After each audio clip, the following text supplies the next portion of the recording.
அடேங்க அப்பா, லிஸ்ட்லேயே இல்லைடா அப்படிங்கிற மாதிரி தாங்க ஒரு அறிவிப்பு இப்போ வந்திருக்கு. சிறந்த மாடுபிடி வீரருக்கு அரசு வேலையை தமிழக முதல்வர் அவர்கள் அறிவித்துள்ளார்.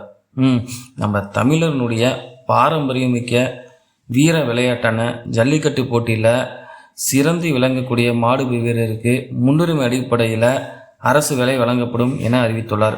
அதாவது இன்னைக்கு அலங்காநல்லூர் ஜல்லிக்கட்டு போட்டியில் தமிழக முதல்வர் அவர்கள் பார்வையிட்டு தொடங்கி வைத்த பின் அதில் சிறந்த மாடுபிடி வீரருக்கு முன்னுரிமை அடிப்படையில் கால்நடை பராமரிப்பு துறையில் அரசு வேலை வழங்கப்படும் எனவும் அறிவித்துள்ளார். அது மட்டும் இல்லாமல் இன்னொரு அறிவிப்பையும் வெளியிட்டுள்ளாருங்க.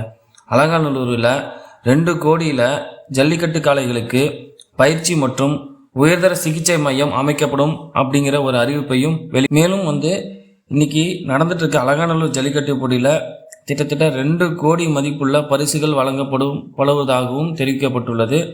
மேலும் நம்ம தமிழக முதல்வர் சார்பில் சிறந்த மாடுபிடி வீரருக்கு ஒரு கார் பரிசும் அறிவிச்சிருக்காங்க.